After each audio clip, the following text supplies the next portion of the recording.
Again, I'm Dave, welcome back to Goodford Model Railway. My last video, I was very pleased with the response, the layout tour, so I wanted to do a quick update. A lot of the things are based on what was discussed on that video. I think it's posted 2 or 3 weeks back. I've had a few revelations in the last few weeks and come up with some solutions to the problems. After re-watching the video, I thought, well, what would I say to other people if I'd watched their video and they'd said that sort of thing, and quite quickly came up with the solution. So I'm really pleased with that. So there's just a little update on what we can do with the station area. Also a little bit of a move around in the railway room, moved a bit of the furniture around, created a control panel. An update on a little hint and tip on what we've done with some stock, and we've added some catenary, which I'll go over first for you. So there's a few bits going on, and then a little treat at the end for the steam fans out there, for the first steam loco on Goodford Model Railway. So yeah, stick with it. Hope you enjoy the next 10-15 minutes, and yeah, I'll hand over to myself. Thanks. The first new addition to Goodford Model Railway is the catenary on the scenic section. This has been done using very cost-effective Dapol masts. As you can see, I've roughly spaced them on the straights about 50 centimetres apart, on the corner around 40 centimetres apart, probably a little bit closer than you would see in the real world, but I think given the size of the railway, you need to have them reasonably close, otherwise it looks a bit silly, certainly in double O gauge. So that's how it looks. Actually, you can see a bit better there. I'm still on the fence as to whether I'm going to put wires on there or not. Just for ease of access, I think as it stands, it looks quite good having the mast. And the section could be similar, I guess, to the current state of the area around Didcot on the GWR, where the masts are up, but there's not actually any wires there just yet, because I think they've run out of money. So yeah, I'm quite pleased with that, quite pleased with how they look. They're really easy to fit. It's literally just a screw that goes through and you get a plastic wash at the bottom. I think they work out about £1 a mast. I did discover after I started putting some of them in that you have wide ones and narrow ones, so I believe the wider ones for corners because it needs to reach over a bit further, and then the slightly shorter ones I've used on the straight sections. Hopefully that's how they're designed to be used. So yeah, very pleased with that.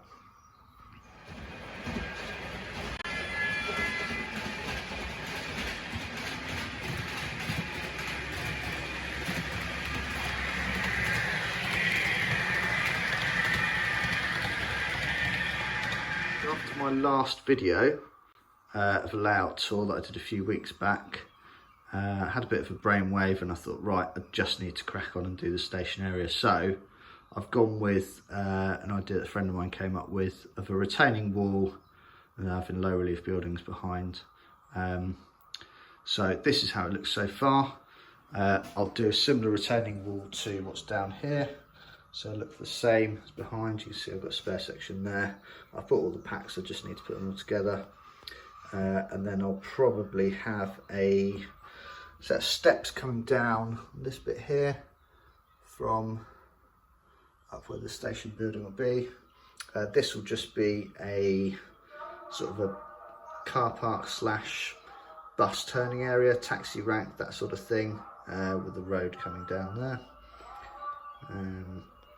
And then coming across, I'll have some steps coming up at the end here, probably move everything in 1 or 2 sort of units, maybe extend the platform along, and then have the wall going, retaining wall going up to the end, coming out a bit where the steps are, and then running in front of this bit that sticks out into the room. And I may well put a hotel, like a Premier Inn or something, up behind there so it flows quite nicely. So yeah, I'm really pleased that I've come to a conclusion of what to do with that. So the low relief buildings are actually quite cost-effective kits from eBay. I think they work out about £5 a building, something like that, and they're very cheap. There's a couple of different types on there. One I wasn't impressed with. It came with a very flimsy card, but they were really cheap. And then some other ones were a bit better. I think there's one of them down here. This is how they come, so it's just a thin bit of card and you cut it out. And these ones are from John's Model Railway. So yeah, good instructions and the rest of it. So I think I'll make a few copies of this Premiere in and stick it up on the bit of the room that sticks in. So yeah.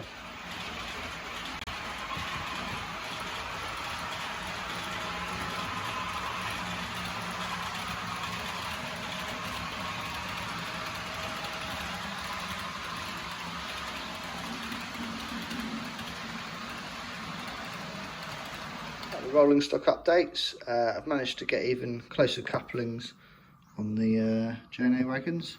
Buffer's almost touching now and they seem to go around the layout as is, so forever trying to get couplings closer and smoother and better, so that's one thing. And as you can see, I've blanked over the green energy labelling as per the prototype. I don't think it's quite the right colour, but it's close enough and it saves me dabbing a load of paint on them, which I may do one day, but yeah, that's just electrical tape. It's not perfectly cut, but I don't think they're painted particularly perfectly in real life. So yeah, just a little tip, and obviously it can be undone as quickly as it was done.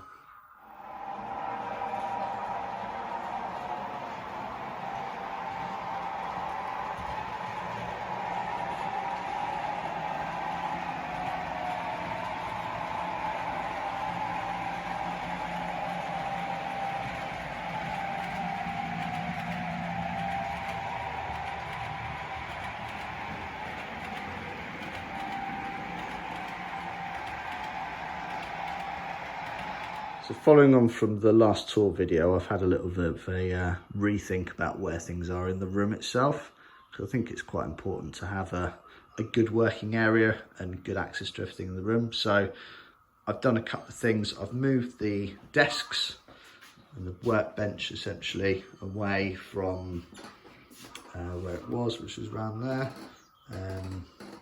So this bit here, which means that I have good access, easy access to a bit of track, so I can just chuck things on and off the track, and it fits in there quite nicely. And it's maybe it's because the winter months are hitting us, so it's nicer to be next to the radiator, but yeah.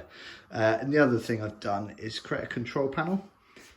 So I was putting the iPad on the desk, so now I've bought a couple of these little clips from Amazon that allow you to sort of dock your iPad, and I've put them both up now. So I've got one for the track plan, and then a couple of screens there for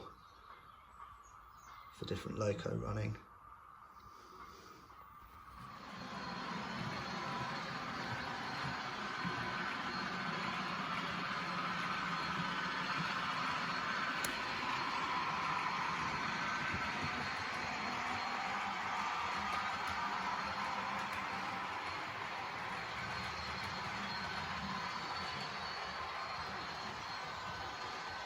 This is the track plan of Goodford Model Railway, and it occurred to me that sometimes operating sessions I find quite tricky because it's only me, myself and I doing it, and so because a lot of locos are set up for realistic acceleration, deceleration, I spend a lot of my time stopping things in the fiddle yard, starting things in the fiddle yard, etc, etc. If I want other things to run at the same time, I feel like it's too much for one person to handle. So short of me hiring people / friends that might be interested in running the railway with me, I think the interim solution to that will be to invest in some automation. So I've reached out to the guys at DCC Automation, see what they come back with. I think I've ordered a